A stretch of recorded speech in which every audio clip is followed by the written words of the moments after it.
Hello and welcome back. मैं शिल्पी और आप लोग को पढ़ा रही हूँ हिस्ट्री एंड सिविक्स और हमारा नेक्स्ट चैप्टर स्टार्ट होने जा रहा है, that is the second world war.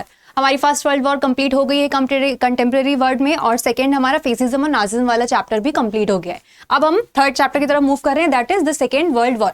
Please history की क्रोनोलॉजी ध्यान रखिएगा। कंटेम्प्रेरी वर्ड जब आप पढ़ रहे हो तो इनिशियली पहले वर्ल्ड वॉर 1 ही पढ़ना, उसके बाद फेसिज्म नाजिज्म पढ़ना, फिर सेकेंड वर्ल्ड वॉर पे आना, क्योंकि जो इम्पैक्ट्स है वो नेक्स्ट चैप्टर होता है हमेशा। ठीक है, तो सेकेंड वर्ल्ड वॉर आपको समझने में प्रॉब्लम नहीं होगी अगर आप वो दोनों वीडियोस देख करके आओगे, और वो मैंने बहुत ही प्रिसाइज फॉर्म में आपको वीडियो प्रोवाइड किए हुए हैं, बहुत ज्यादा बड़े नहीं है। विद इन 1 आवर अगर आप 2x लगाओगे तो दोनों चैप्टर खत्म हो जाएंगे। ठीक है, so please go through these videos, उसके बाद ही इस चैप्टर को पढ़ना। I recommend you, I highly recommend you. ठीक है, ऐसे रैंडमली इसमें इन्वॉल्व मत होना। ठीक है, एक एक करके पढ़ो, उसका इंपैक्ट होता है, इसलिए आपको इजी पड़ेगा। ठीक है, बेस एकदम क्लियर हो जाएगा।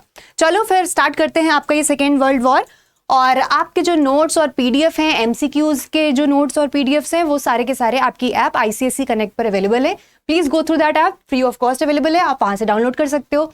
ठीक है, बाकी हिस्ट्री प्लानर का वीडियो भी आप लोगों ने अगर देखा नहीं है अभी तक तो प्लीज देख लीजिएगा। उसी के सीक्वेंस में मैं आपको वीडियोस प्रोवाइड कर रही हूँ, उसी के सीक्वेंस में मैं आपको पढ़ा रही हूँ, और उसी सीक्वेंस में आप पढ़ो, क्योंकि आपका क्वेश्चन पेपर में आपको 100 मार्क्स से ज्यादा की तैयारी करके जाना है, इसलिए। ठीक है, चलो स्टार्ट करते हैं चैप्टर। आज का क्या है? Second world war. अब सेकेंड वर्ल्ड वॉर स्टार्ट हो गई है। फर्स्ट वर्ल्ड वॉर हमने देख ली, फेसिज्म देख लिया, नाजिज्म देख लिया। जब मैंने आपको फर्स्ट वर्ल्ड वॉर पढ़ाई थी तो हमने क्या देखा था कि eight the and first world war खुद ही सेकेंड वर्ल्ड वॉर का रीजन क्रिएट कर देती है, एक बेस क्रिएट कर देती है। कैसे? ट्रीटी ऑफ वर्साई से, जर्मनी के एकदम ह्यूमिलिएशन से, इटली की जो पार्ट्स थे कुछ कुछ वो दे दिए गए थे किसी और को, इसकी वजह से यूएस से सुप्रीमेसी में आ गया था, इस वजह से। और इनकी वजह से एक और चीज भी आ जाती है, क्या? फेसिज्म और नाजिज्म की आइडियोलॉजी आ जाती है। गवर्नमेंट ठीक से काम नहीं कर रही है, और जर्मनी और इटली में एक अलग ही लेवल पे चीजें चल रही थी, दैट वाज फेसिज्म और नाजिज्म। जो कौन चला रहा था? मुसोलिनी और हिटलर, याद है? तो ये सारी मिक्स होकर के चीजें आपके सेकेंड वर्ल्ड वॉर का बेस बनेगी, सेकेंड वर्ल्ड वॉर का रीजन बनेगी। ठीक है, तो चलो देखो हेडिंग वाइज देखते हैं कि कैसे स्टार्ट हुआ। आपके जो कॉसेस थे सेकेंड वर्ल्ड वॉर के, dissatisfaction with the treaty of Versailles. See, सबसे पहला वर्साई की ट्रीटी है। ट्रीटी ऑफ वर्साई बहुत इंपॉर्टेंट है आपके क्वेश्चन पेपर के लिए। जब मैंने पढ़ाया हुआ है उसमें पूरा फुल्ली डिस्क्राइब्ड है treaty of Versailles. Please go through that video, treaty of Versailles properly पढ़ के आओ। ठीक है, तो ट्रीटी ऑफ वर्साई में क्या हो गया था? The treaty demanded annexation of German territories and creation of many states.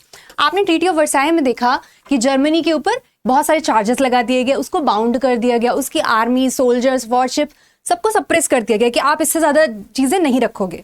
Other than that Germany की बहुत सारी टेरिटरीज को डिस्ट्रीब्यूट करके फ्रांस, ब्रिटेन, इन सबको दे दिया गया।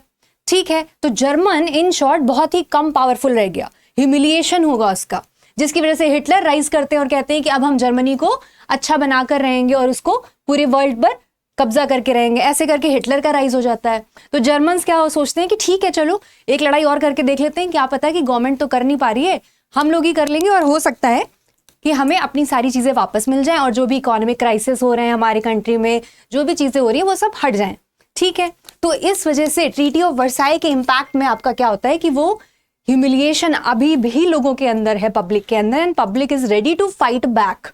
ठीक है, हिटलर के इन्फ्लुएंस में है, यस, थोड़ा मैनिपुलेशन की वजह से, but they are ready to back. तो अब वो फाइट करने के लिए रेडी हो गए। यानी कि सेकेंड वर्ल्ड वॉर में जर्मन, एक साइड में जर्मन रहेगा, राइट? अभी मैं आपको ग्रुप्स बताऊंगी कौन कौन से ग्रुप्स हैं। 2 ग्रुप्स फॉर्म होंगे फिर से, और सेकेंड वर्ल्ड वॉर में 2 ग्रुप्स के बीच में फिर से लड़ाई होगी। ठीक है, एक तरफ आपका जर्मन आ गया, क्यों? क्योंकि ह्यूमिलिएशन हुआ उसका, और दूसरी साइड आपके कौन थे? आपके हो जाएंगे ब्रिटेन, ठीक है, यूएसए हो गए, क्योंकि उन्होंने ही तो वो ट्रीटी पर साइन करवाया था ना फोर्सफुली जर्मन से।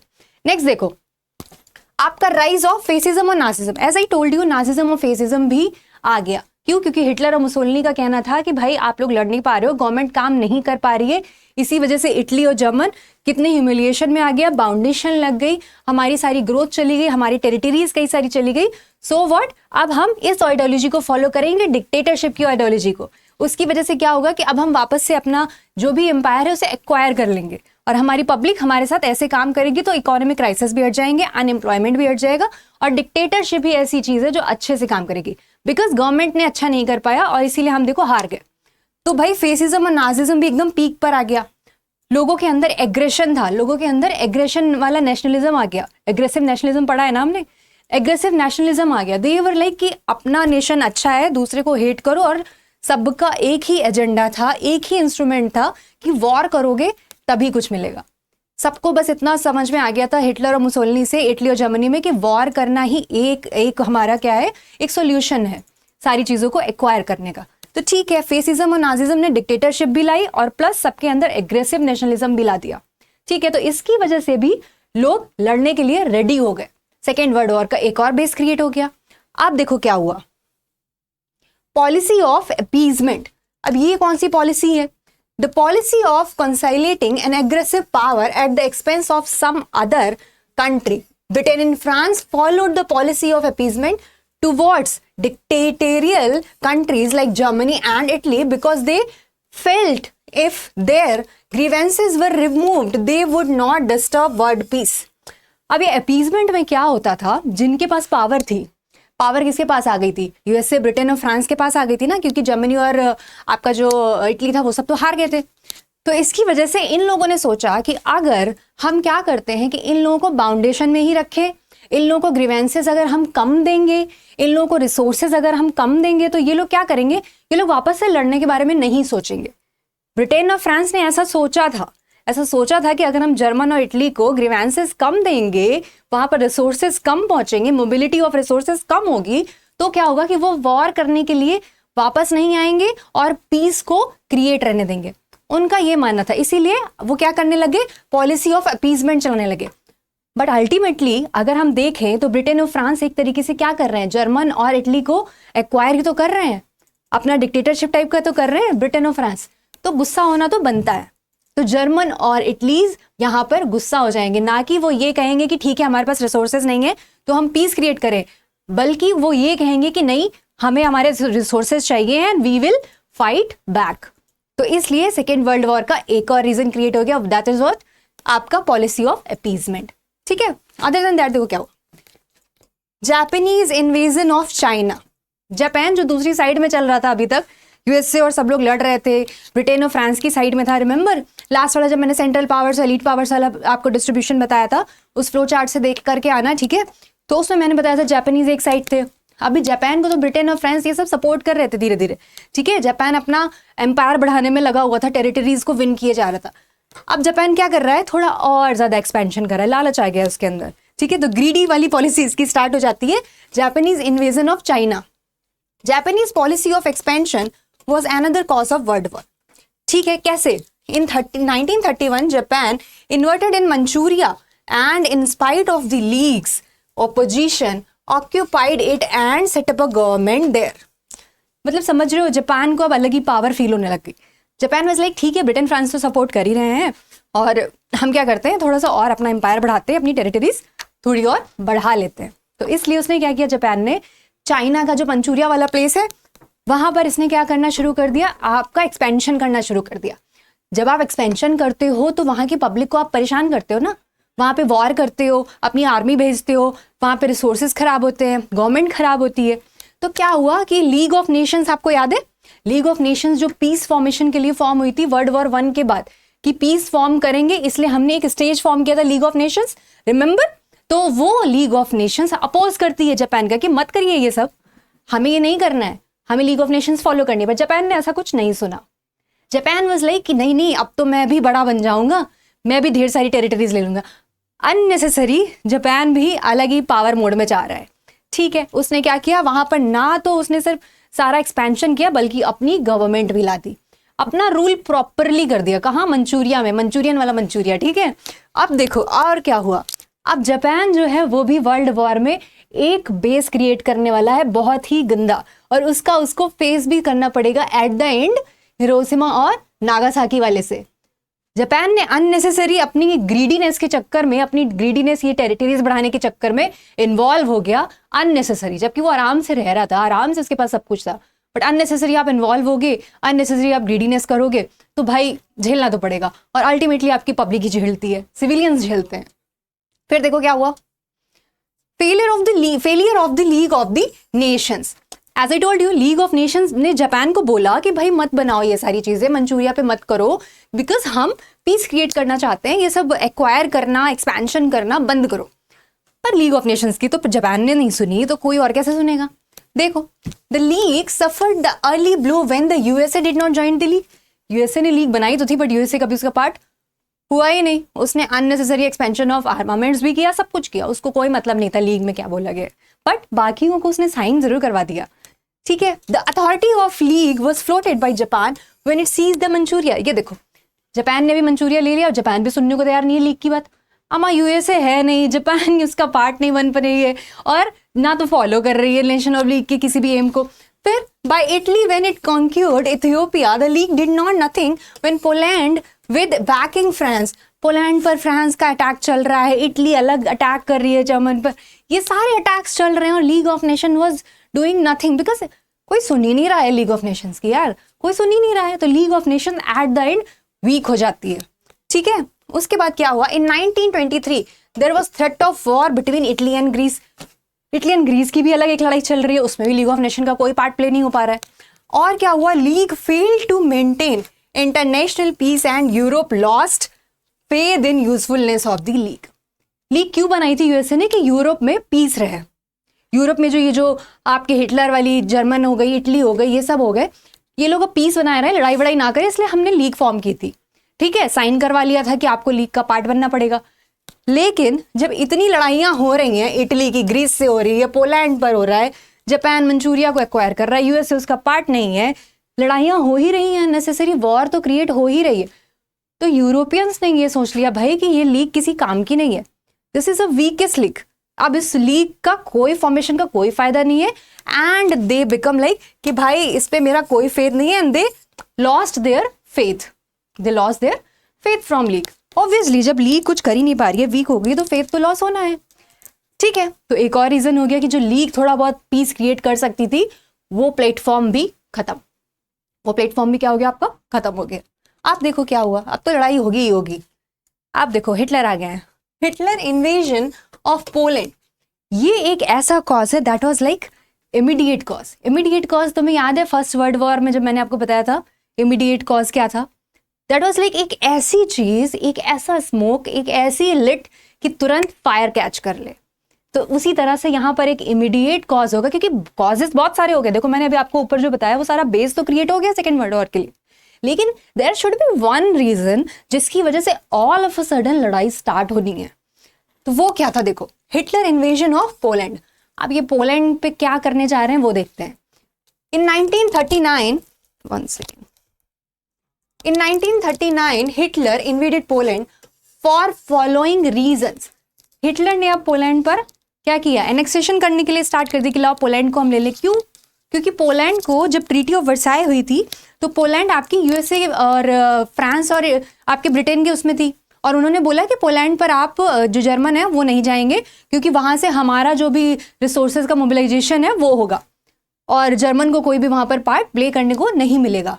ठीक है, तो उनका क्या था कि treaty of Versailles Germany divided into two parts in order to give a land route to Poland up to the sea and port of Danzig also given to Poland. जो भी आपके मोबिलिटी रिसोर्सेज के लिए थी, जो भी आपके roots use होते थे आपके जर्मन से, वो सब क्या किए, वो सब डिवाइड कर दिए गए, पोलैंड को दे दिए गए। अब जब उधर दे दिए गए हैं तो हमारा रूट नहीं बचा, जर्मन का ट्रेड ही नहीं हो पा रहा है, जर्मन इकोनॉमिक क्राइसिस में जा रहा है। तो जब जर्मन इकोनॉमिक क्राइसिस में जा रहा है, ट्रेड नहीं हो पा रहा है, तो क्या करेगा वो फिर एक्वायर करने की कोशिश करेगा ना उस रूट को। उसकी गलती क्या है, गलती तो यहाँ पर ऐसे मुझे नहीं लगता कि कुछ है। अब जब उसको रूट ही नहीं मिल रहा है अपनी मार्केटिंग करने का, तो वो ट्राई करेगा कि हम उस रूट को वापस से ले सके। तो इसीलिए उसने पोलैंड पर क्या किया, एनेक्स करने के लिए पोलैंड पर वहां पर इन्वेजन किया। ठीक है, और क्या किया देखो, by occupying Danzig corridor Germany could connect with East Prussia. आपका जो डेंजिंग वाला जगह था वो क्या हुआ था कि आपका ब्रिटेन फ्रांस ने ले लिया था, याद है, ले लिया था टेरिटरी ये जर्मन से, जबकि थी ये जर्मन की। तो जर्मन सो लाइक कि वापस से अगर हम इसको एक्वायर कर लेंगे तो हमारा जो सी रूट वाला एरिया है, जो हमारा कॉरिडोर है, वो क्लियर हो जाएगा, सो दैट एक रूट बन जाएगा। और अगर जब आपके पास रूट होंगे, आपकी उस पर पॉलिसी चलेगी, आपका राइट होगा, तो आप इजीली ट्रेड कर सकते हो, आपकी मार्केट वैल्यू बढ़ेगी। ठीक है, बिकॉज उस समय ट्रेड करने के लिए आपके सी रूट्स ही होते थे, वो इन्होंने ब्लॉक कर दिए थे, तो वो भी यहाँ पर हटाए गए। ठीक है, इसलिए इन्होंने सोचा कि चलो इस पर लड़ाई कर लेते हैं, डैनजिंग को वापस ले लेते हैं, सो दैट हमारा जो रूट है वो और भी एक्सपैंड हो जाएगा। ठीक है, अदर देन दैट देखो क्या हुआ, Germany signed a non aggression pact with Russia in August 1939। Germany ने रशिया के साथ तो 1939 में एक पैक्ट साइन कर दिया था। देखो मैप में रशिया इधर है और यहाँ पर कहीं पर पोलैंड है और उसके पास में आपका जर्मन है। ठीक है, तो ऐसे सीक्वेंस में है। अब जर्मन ने क्या किया है, रशिया के साथ में एक पैक्ट साइन किया है कि हम आपको कुछ इंटरफेयर नहीं करेंगे, आप हमें कुछ इंटरफेयर नहीं करोगे, लेकिन हम पोलैंड पर जो है, बीच में जो पोलैंड पड़ रहा है उस पर हम अपना इन्वेजन करेंगे और आप उसमें इंटरफेयर नहीं करोगे। तो ये एक ट्रीटी टाइप की इन्होंने साइन कर ली, सो दैट ज्यादा फिर लड़ाई झगड़ा ना हो। ठीक है, इसलिए इन्होंने कर लिया। Fine, was accused of committing atrocities against German in living there। ठीक है, तो उन्होंने ये बोला कि जो हमारे जर्मन्स रह रहे हैं उधर पोलैंड में, जो हमारे जर्मन्स रह रहे हैं उधर रशिया में, आप उनको कुछ नहीं हार्म करोगे। तो एक ट्रीटी साइन हो गई दोनों के बीच। ठीक है, एक अंडरस्टैंडिंग हो गई, अच्छी बात है, ताकि जर्मन और रशिया की लड़ाई ना हो। लेकिन बाद में देखना जर्मन क्या करेंगे, बुद्धि खराब है ना हिटलर की, तो थोड़ा सा इशू अभी ये और क्रिएट करेंगे। ट्रीटी साइन तो कर लिए, लेकिन फॉलो करना भी तो होता है, तो वो नहीं हो पाएगी इनसे, देखना अभी। तो सितंबर 1, 1939 डेट याद कर लो, the German armies march into Poland, France and Britain give an ultimatum to Germany, and then on September 3 Britain and France declared a war on Germany. Finally Britain और फ्रांस को गुस्सा आ चुका है कि भैया बोला था ना दूर रहो पोलैंड से, क्यों आ रहे हो मार्च करते हुए। तो वो भाई चले गए हैं मार्च करते हुए सितंबर 1 को। उन्होंने बोला, अल्टीमेटम दिया कि निकल जाओ वहां से, पर हिटलर तो सुनने वाला नहीं था। ये बस लाइक मेरे पास आर्मी है, मेरे पास वॉलंटियर आर्मी है, मैं तो आऊंगा। और बस फिर सितंबर 3 को ब्रिटेन और फ्रांस ने वॉर डिक्लेयर कर दी। सेकेंड वर्ल्ड वॉर का आगाज हो गया। ठीक है, अब क्या होता है देखो, कॉजेज हमें पता चल गए। ठीक है, वॉर के कॉजेज हमें पता चल गए, क्या क्या रीजन थे क्या नहीं थे। आपको ये भी पता चल गया कि इमीडिएटली क्या रीजन चल रहा था, वो भी हमें पता चल गया है। 1 सेकेंड माइक लगा लूं गिर जाता है। हाँ, फिर उसके बाद में क्या हुआ, आप देखो इवेंट्स क्या हुए। एज आई टोल्ड यू, कोई देखो स्पेलिंग गलत है, that is events. Okay, as I told you, कोई भी चीज़ वन डे में नहीं फॉर्म होती, और हिस्ट्री में कभी भी कोई भी चीज़ वन डे में नहीं होती, इसीलिए इतनी सारी डेट्स होती हैं। I know which is tough to learn. तो डेट्स इसीलिए फॉर्म हो जाती हैं क्योंकि कोई भी इवेंट एक दिन का नहीं है, धीरे धीरे धीरे धीरे सीक्वेंस में बढ़ता है, इसीलिए ढेर सारी डेट्स भी हो जाती हैं। पर ठीक है यार, मजे करो, क्रोनोलॉजी में चीजें पढ़ो, एक डेट याद रहेगी तो दूसरी ऑटोमेटिकली क्लिक कर जाएगी। ठीक है, एमसीक्यूज में तो सामने लिखा रहता है, वो तो क्लिक करना ही करना है, परेशान मत हो उसके लिए। ठीक है, अभी देखो इवेंट्स ऑफ द वॉर, अब क्या क्या इवेंट्स हुए एग्जैक्टली वॉर में, हम वो देखेंगे। वॉर के रीजन खत्म, अब वॉर में चल क्या रहा है जरा चल के देखते हैं।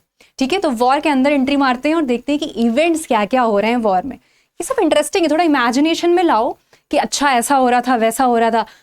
नहीं इमेजिनेशन आती है तो डॉक्यूमेंट्रीज भी देख सकते हो, बहुत इंटरेस्टिंग डॉक्यूमेंट्रीज भी बनाई गई हैं इस पर। चलो और देखते हैं क्या हुआ। Germany, Italy and Japan formed an alliance were called Axis powers. ठीक है, एक्सेस पावर्स में कौन है, आपके 3 कंट्रीज हो गए, कौन कौन है, जर्मनी, इटली और जापान। ठीक है, मतलब वन साइड में ये तीनों हो गए। फाइन, जापान देख रहे हो ऑपोजिट में चला गया है, क्यों, क्योंकि उसने क्या किया था, मंचूरिया पे अटैक कर दिया था और ब्रिटेन फ्रांस गुस्से में है इस समय।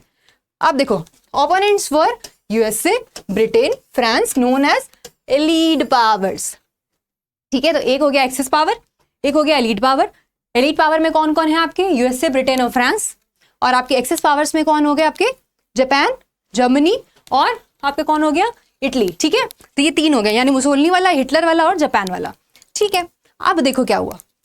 Soon after the German invasion of Poland, the Soviets attacked eastern Poland and occupied the territories which were earlier in the Russian Empire। आप देखो, जब पोलैंड पर आक्रमण किया इन्होंने, किसने, जर्मन्स ने, तो क्या हुआ उस टाइम पे सोवियत्स ने भी अटैक कर दिया ईस्टर्न पोलैंड पर।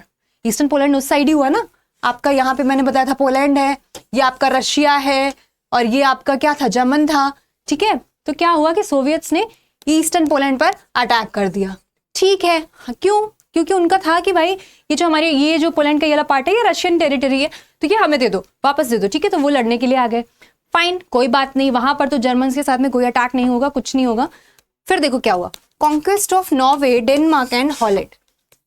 Germany launched her invasion for Norway and Denmark on April 9, 1940 and within 3 weeks completed the conquest these two countries.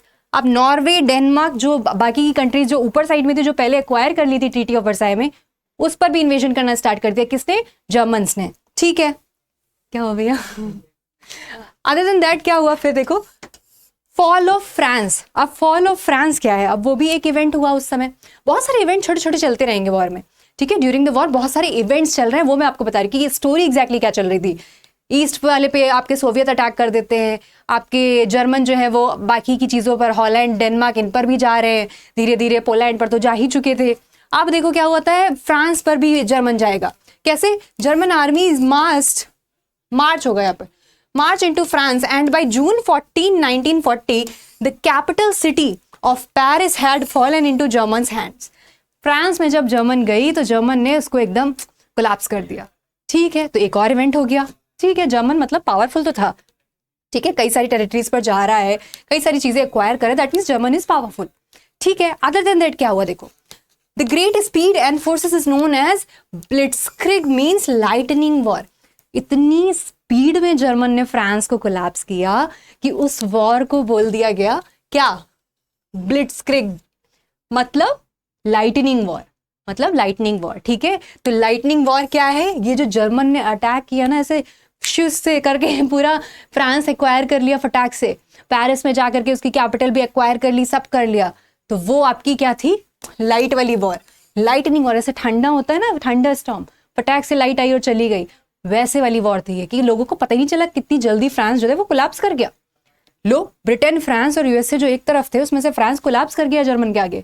अब क्या होगा देखो, the German air force and the royal air force of Britain, the battle of Stalingrad. अब देखो, ये जो आपकी Britain की रॉयल नेवी फोर्स थी वो और आपकी जर्मन की जो फोर्स थी वो सब लड़ाई कर रहे हैं, सबकी लड़ाइयां चल रही हैं साइड बाय साइड। ठीक है, बैटल ऑफ स्टॉलिनग्राड क्या है? अब देखो, in June 1941 Hitler betrayed his agreement with Stalin and invaded the Soviet union.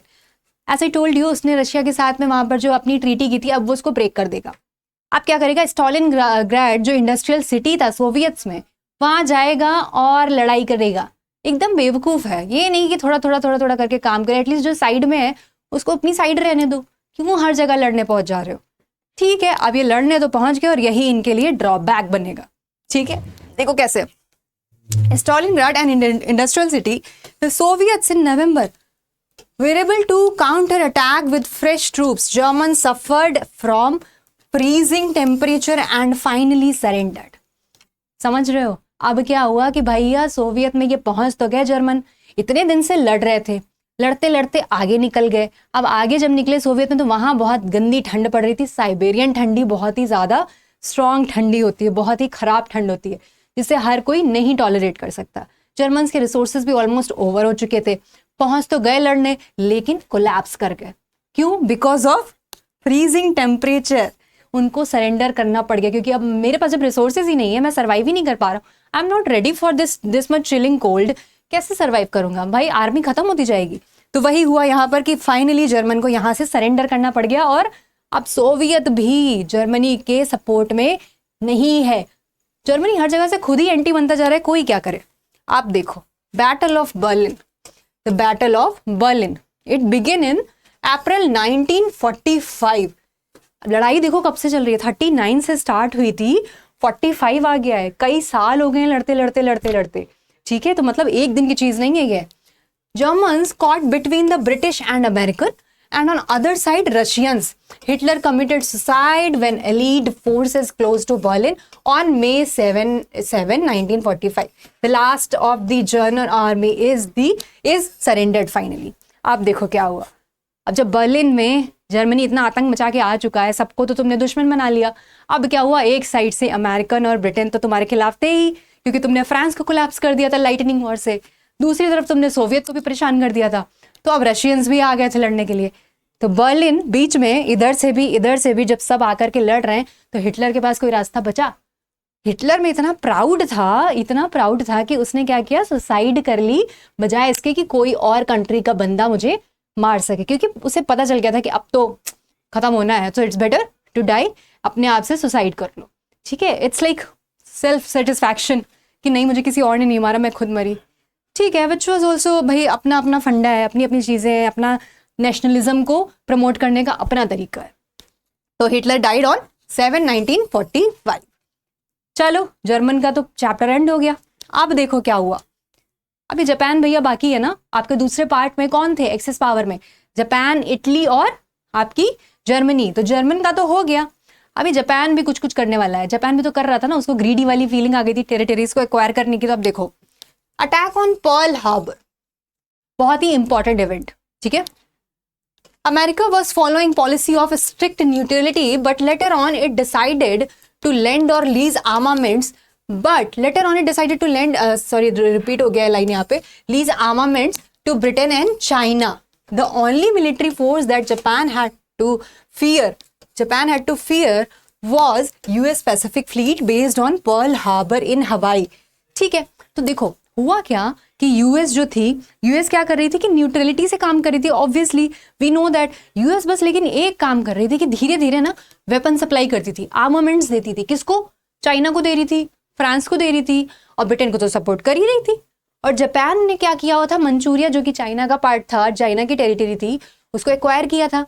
तो अल्टीमेटली जापान और यूएसए तो एंटी हो गए ना, क्योंकि यूएसए चाइना को आर्मामेंट्स दे रही है और जापान चाइना पर अटैक कर रहा है। तो जापान को कहीं ना कहीं थोड़ा डर हो गया कि यूएसए ने कहीं ज़्यादा आर्मी भेज दी या फिर उसकी किसी आर्मी ने हम पर अटैक कर दिया, क्योंकि यूएसए पावरफुल तो है, यूएसए के पास साइंटिस्ट भी अच्छे हैं और कुछ तो इनके यहाँ कोई ऐसी चीज़ बना रहे हैं ये लोग जो कि बहुत ही बड़ा वेपन होने वाला है। ये सारी चीज़ें सबको पता थी, ठीक है। तो जापान को कहीं ना कहीं ये डर था कि अगर यूएसए आ गया और हमें हटाने की कोशिश कर दिया, उसको गुस्सा आ गया तो प्रॉब्लम हो जाएगी, ठीक है। जब जापान को ये पता ही था तो पहले ही पीछे हट जाता, पर नहीं माना। तो देखो क्या हुआ, पर्ल हार्बर पर उसने क्या किया, उसने अटैक कर दिया पर्ल हार्बर पर, जहां पर आपकी यूएस की आर्मी थी, यूएस के सिविलियंस थे, यूएस के लोग थे, ठीक है। और किया क्या उस बेवकूफ जापान ने, सॉरी टू से दैट, ये मैं उस टाइम के हिसाब से बोल रही हूँ। तो जापानीज ने किया क्या, 3700 people were killed, airfield and worship destroyed. Japanese made two crucial mistakes. They did not destroy the ship repair facilities and destroy the US carriers. एक तो उन्होंने शिप्स को जो आप वापस से असेंबल कर सकते थे वो वाली जो जगह थी वो तो डिस्ट्रॉय की ही नहीं, तो वापस से सब असेंबल हो गया, यानी वॉरशिप्स फिर से बन गई। प्लस उन्होंने यूएस कैरियर्स को डिस्ट्रॉय कर दिया, यानी यूएस जो न्यूट्रल था अभी तक जापान को लेकर के, वो सिर्फ आर्मामेंट्स प्रोवाइड करता था चाइना को, उसको कोई लेना देना नहीं कि आप कहाँ यूज कर रहे हो। तो अब यूएस भी गुस्से में आ गया, 3700 people were also killed. आप देखो एज अ रिजल्ट दिसंबर 8, 1940 को यूएसए ने भी वॉर को ज्वाइन कर लिया, ठीक है। और फिर क्या किया, यूएसए ने जब वॉर को ज्वाइन कर लिया तो उसके बाद एट द एंड यूएसए क्या करता है, बॉम्बिंग करता है। रिमेंबर हिरोशिमा और नागासाकी वाली। तो देखो अब क्या हुआ, American started their offensive against Japan, they destroyed Japanese fleet. अब तो जापान गया, क्योंकि यूएसए के पास साइंटिस्ट भी बहुत हैं और उसके पास सुप्रीमेसी तो आ चुकी थी, क्योंकि वो पहले ही प्रूव कर चुका था फर्स्ट वर्ल्ड वॉर में, ठीक है। अब जापान ने ये थोड़ा गलत कर दिया। इन 1945 Japanese in the Philippines formed a special force called kamikaze, ठीक है, means the suicide air corps. Japan भी कम नहीं है, अंदर ही अंदर एक ग्रुप बना रहा था, एक ग्रुप का नाम था सुसाइड एयर कॉर्प्स, ठीक है। उसको क्या बोल रहे हैं, कैमिकेज कह रहे हैं। वो ऐसा ग्रुप था कि जो लोग एयर के थ्रू आप अपने क्या करोगे, बॉम्ब डिस्ट्रॉय करने के लिए, लोगों को खत्म करने के लिए एयर के थ्रू, ठीक है। उनको ऐसा ट्रेंड कर दिया जा रहा था सभी को कि सब अपने नेशन के लिए अपने को खुद से ही खत्म कर लेंगे, बट बॉम्ब डिस्ट्रॉय करते हुए, ठीक है। तो लोगों को मारते हुए मैं मरूंगा, ऐसा वाला टेररिस्ट टाइप का, ठीक है। Japanese civilian too had been trained into the use of these weapons long before the invasion on Japan was planned. Scientists in United States were working on the most powerful weapon. क्या था? The atomic bomb. Oppenheimer देख के आए कि नहीं आए?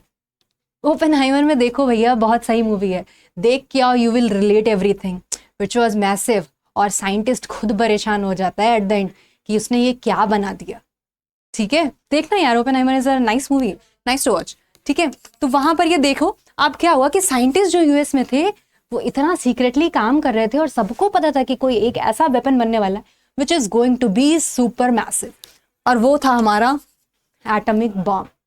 Atomic bomb finally US बना रहा है, उसके कॉजेज बहुत ही खराब होंगे, ह्यूमैनिटी पर बहुत ही गंदा वॉर है ये, बट क्या करें, सबको सुप्रीमेसी क्रिएट करनी है, वॉर तो खत्म होनी थी ना, वॉर हुई ही चली जा रही, कोई रुक ही नहीं रहा था, तो someone has to be in the super power, तो वो यूएस बन जाता है फिर से।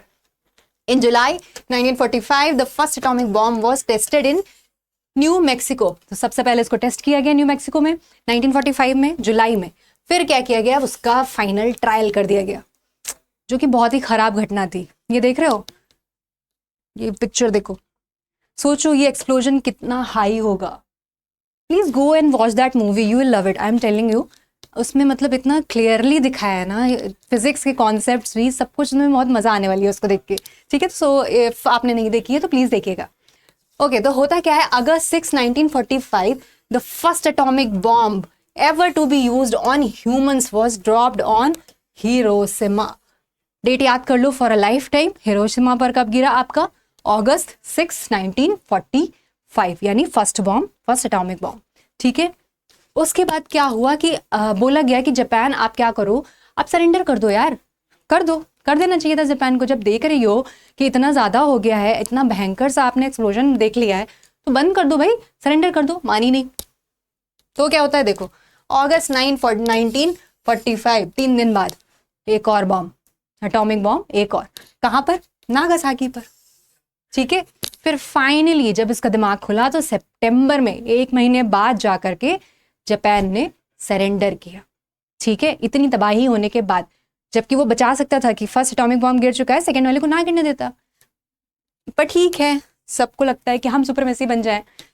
फाइनली आपने, जापान ने सरेंडर कर दिया, और देखो क्या हुआ, over 50 million people died and lost their life. एक बहुत बड़ा लॉस था वो। और उसके बाद ऐसा हुआ कि भाई यूएन फॉर्म कर दी गई, बोला गया कि अब वेपन नहीं बनाए जाएंगे। अभी भी कहा जाता है कि लोगों के पास ये सारे वेपन है, एटॉमिक बॉम्ब है, ये है वो है। इंडिया भी ट्रायल टेस्टेड करने लग गया एटॉमिक बॉम्ब बनाने में, जिस पर बहुत सारी लीगली एक्शन भी लिए जाने लग गए।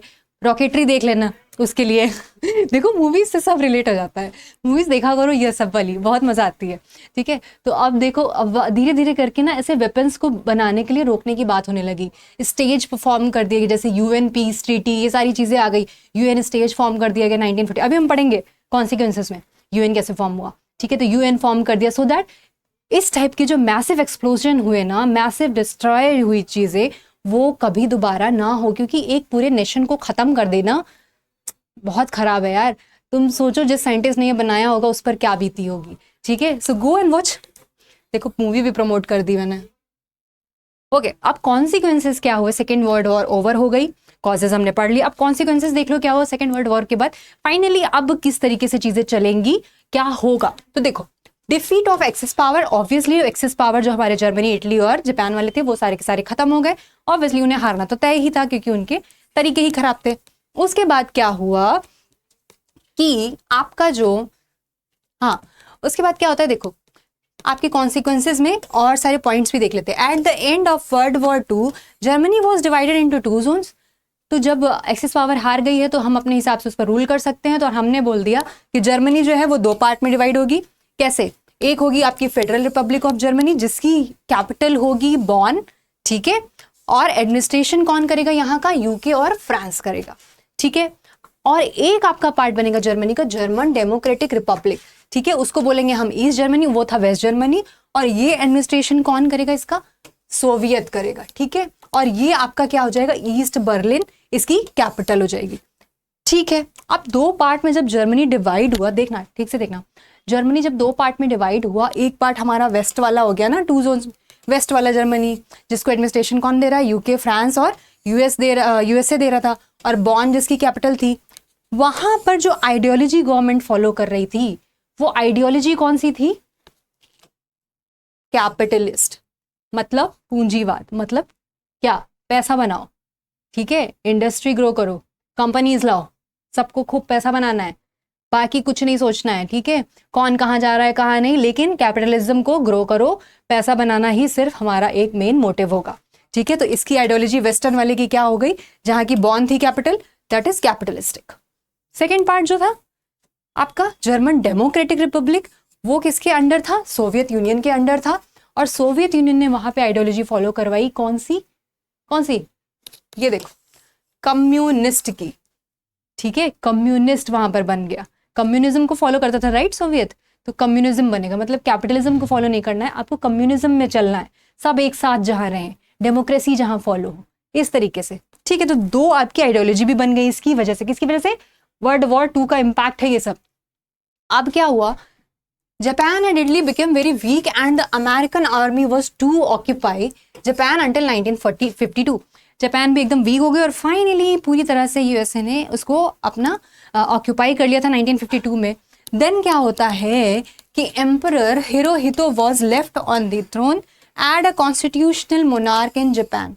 फिर फाइनली अमेरिकन आर्मी क्या करती है कि ठीक है आप अपना रूल थोड़ा सा चलाओ 1952 में, और हिरोहितो जो आपके वहाँ पे उस टाइम पे राजा रहते हैं, उस टाइम पे जो एम्परर रहते हैं, वो अब ट्राई करते हैं कि फाइनली कॉन्स्टिट्यूशनल चीज़ें अब जापान में चले, हमें लड़ना वड़ना नहीं है, अब हम सिर्फ और सिर्फ अच्छे काम करेंगे, ग्रो करेंगे, अपनी स्टेट को बनाएंगे, क्योंकि ऑलरेडी बहुत डिस्ट्रॉय हो चुका है। इस वजह से जापान देखो कितने अच्छे से अभी ग्रो कर रहा है, क्योंकि उसने फाइनली सीख लिया अपनी गलती से, अब लड़ना नहीं है, सिर्फ काम करना है। ठीक है, तो वो किया गया। उसके बाद क्या हुआ, फॉर्मेशन ऑफ द यूएन। देखो यूएन भी फॉर्म हो गई, क्यों, horrors of the two world war and the failure of the League of Nations led to a meeting of the big three: Roosevelt, President of USA, Churchill, Prime Minister of the Britain, and Stalin, Premier of the USSR, at Yalta in February 1945. Charter of the United Nations was drawn. This led to the establishment of United Nations Organization in October 24, 1945। मतलब कि अब क्या हुआ, एक charter को follow किया किसने, 3 लोगों ने। किसने, चर्चिल थे आपके जो कि ब्रिटेन से थे, आपके रूजवेल्ट थे जो कि यूएसए के प्रेसिडेंट थे, और आपके स्टॉलिन थे जो कि प्रीमियर थे आपके यूएसएसआर के। ठीक है, ये तीनों विनिंग में थे ना, विनिंग कंट्री में, तो इन्होंने एक चार्टर फॉलो करवाया, दिस इज यूएन चार्टर, की मतलब अब हम पीस फॉलो करेंगे। और उन्हें पता था कि नेशनल लीग्स तो काम कर नहीं पाएगी, बट अब जो यूएन हम फॉर्म कर रहे हैं that was formed on October 24, 1945। याद कर लो, ये अक्टूबर 24, 1945 को यूएन फॉर्म हुआ था। ये बहुत बार एमसीक्यूज ऑब्जेक्टिव्स में पूछा जाता है, कंपटीशन एग्जाम में भी पूछा जाता है। ठीक है, और हम यूएन डे सेलिब्रेट करते हैं 24 अक्टूबर को। ठीक है, तो आपका ये यूएन फॉर्म कर दिया गया, एक स्टेज फॉर्म कर दिया गया यूनाइटेड नेशन के नाम से, जो आज भी काम कर रहा है, आज भी रन कर रहा है, आज भी कई सारे कंट्रीज उसके पार्ट है और पीस पर काम चल रहा है। और उसके बाद से कोई लड़ाई नहीं हुई। हाँ, कोल्ड वॉर जरूर हुई, कोल्ड वॉर भी अभी हम देखेंगे कि कोल्ड वॉर क्या है, लेकिन कोई लड़ाई अब उस तरीके से नहीं होती है, क्योंकि यूएन में सारे कंट्रीज इन्वॉल्व है और सभी आपस में बैठकर उस स्टेज को यूज करते हैं, सभी आपस में बैठकर बात करते हैं ताकि लड़ाई ना हो। थर्ड क्या था आपका, cold war.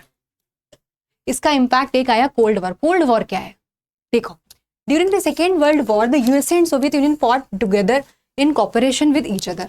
However, after war, the apparent harmony between the USA and Soviet Union declined and ideology differences came to forefront. पहले तो इनिशियली यूएसए और रशिया साथ में काम कर रहे थे, या फिर एक दूसरे पर ध्यान नहीं दे रहे थे। दे वर लाइक अब अपना देखो मैं अपना देखता हूँ, या फिर कॉपरेट कर रहे थे। बट एक टाइम के बाद जब हार्मनी क्रिएट होने का टाइम आया, यूएसए सुप्रीमेसी में चला गया, तो रशिया को लगा यार हम भी तो सुप्रीमेसी कर सकते हैं, हम भी तो बन सकते हैं टॉप पे। तो कहीं ना कहीं रशिया के मन में कुछ कुछ चलने लगा, यूएसए के मन में भी कुछ कुछ चलने लग गया कि यार हम भी सुप्रीमेसी में रहें। अब रशिया और यूएसए के बीच में वॉर होने लग गई। किस तरीके से, एक ऐसी वॉर जिसमें वो डायरेक्टली किसी को मार नहीं रहे हैं, किसी से लड़ नहीं रहे हैं, बट अगर हम कुछ भी मून पर लैंड कर रहे हैं तो हम भी कराएंगे, अगर हम कोई मिसाइल बना रहे हैं तो हम भी बनाएंगे, अगर हम कोई बॉम्ब या वेपन बना रहे हैं तो हम भी बनाएंगे। ये वाली वॉर स्टार्ट हो गई, जहां पर आप हार्म नहीं कर रहे हो डायरेक्टली, बट आप एक कंपटीशन में हो कि मैं ही सुप्रीमेसी में रहूं। एक कंपटीशन में हो आप कि इफ इन केस ये पावर में आ जाता है तो मेरे पास भी वही सारी चीजें रहें।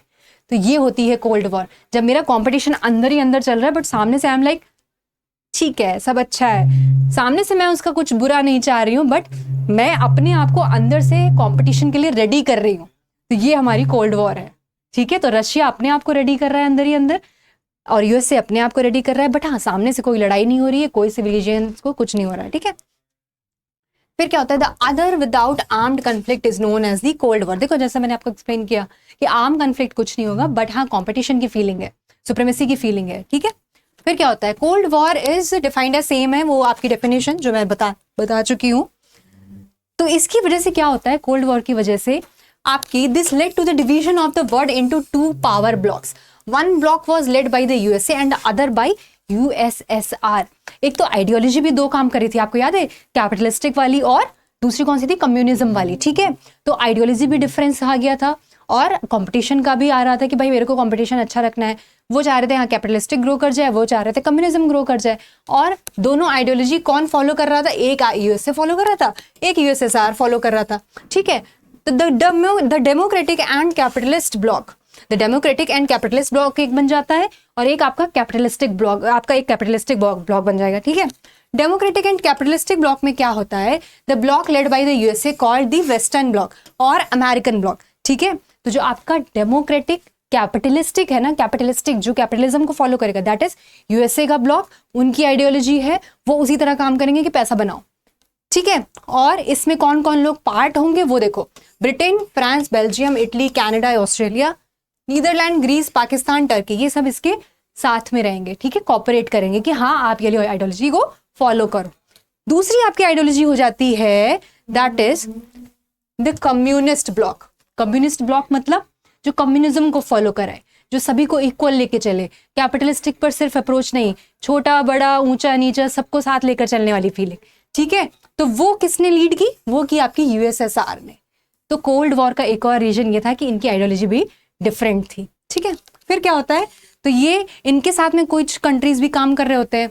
वो कंट्रीज कौन से होते हैं, in the Soviet block believes that western style only for rich and upper middle class. Therefore, they wanted to spread communism in the world and bring about a change in the social system of all countries. Only for rich and upper middle class. इनको ये था कि भाई जो upper middle class के लिए ही बस ये है सारी चीज़ें कैपिटलिस्टिक वाली, तो हमें क्या करना है, इक्वलिटी लानी है। कम्युनिज्म का मतलब क्या है, इक्वलिटी लाने के लिए, ठीक है। तो ये क्या कर रहे थे कि आपके जो भी कंट्रीज बाकी के थे वो क्या फॉलो करना चाह रहे थे, कम्युनिज्म को फॉलो कर रहे थे, ठीक है। और जो आपके फ्रांस और ये बाकी ग्रीस वगैरह थे वो आपके कैपिटलिस्ट को फॉलो कर रहे थे। 2 आइडियोलॉजी आपकी क्रिएट हो गई, किसके बाद, सेकेंड वर्ल्ड वॉर के बाद। कंपटीशन तो चल ही रहा था, 2 पावर आ गई आपकी, 2 पोल में डिवाइड हो गया आपका वर्ल्ड, यानी कि एक यूएसएसआर और एक आपका यूएस, ठीक है। तो आपके ये जो 2 पोल हैं, अब इन 2 पोल में क्या होगा, फाइनल सुप्रीमेसी कौन बनेगा, ये सब भी आगे समझ में आएगा अभी, ठीक है। अभी आपका नॉन अलाइनमेंट मूवमेंट चलेगा, कौन किसकी तरफ जाएगा, कोई यूएसएसआर को फॉलो करेगा, कोई यूएसए को फॉलो करेगा, वो भी देखेंगे हम, ठीक है। तो फाइनली हमारा ये क्लियर हो गया कि सेकेंड वर्ल्ड वॉर के कॉजेस क्या थे, इवेंट्स क्या थे और उसके इम्पैक्ट्स हमारे ऊपर क्या क्या पड़े, जो कि आज भी हम फॉलो कर रहे हैं in the form of UN, in the form of cold war, आज भी चल रही है चीज़ें, in the form of capitalistic और कम्युनिज्म की आइडियोलॉजी। तो डिफरेंसेस आज भी हैं, पर ठीक है, कोई बात नहीं। अब आगे क्या होता है यूएसए और यूएसएसआर का, या फिर नॉन अलाइनमेंट मूवमेंट किसका था, कैसे इंडिया ने किसको पार्टिसिपेट किया, इंडिया किसकी तरफ जाएगा, ये सारी चीज़ें भी हमें देखनी है, ठीक है। इंडिया किसकी तरफ जाएगा, याद है कुछ, चलो मैं बताऊंगी। इंडिया किसकी तरफ जाएगा, यूएसएसआर की तरफ जाएगा या फिर यूएसए की तरफ जाएगा, ठीक है। तो ये आपका चैप्टर भी फिनिश होता है यहाँ पर। नेक्स्ट चैप्टर अब हम पढ़ेंगे इसके बाद, और इसके एमसीक्यूज लगाने के बाद, ठीक है। एमसीक्यूज के बाद इसका नेक्स्ट चैप्टर भी पढ़ेंगे और सारी चीज़ें क्लियर करेंगे। कंटेम्प्रेरी वर्ड भी आपका 3-4 दिन में खत्म हो जाएगा, मिड अक्टूबर तक आपकी हिस्ट्री सिविक्स ओवर हो जाएगी, ठीक है। और कंटेम्प्रेरी वर्ड के बाद सिविक्स स्टार्ट हो जाएगी, ठीक है। तो गो थ्रू दैट प्लानर वाला वीडियो, उसमें सारी चीज़ें एक्सप्लेन्ड है, किस सीक्वेंस में वीडियो आएगा। चलो पढ़ते रहो, टेक केयर, बाय बाय।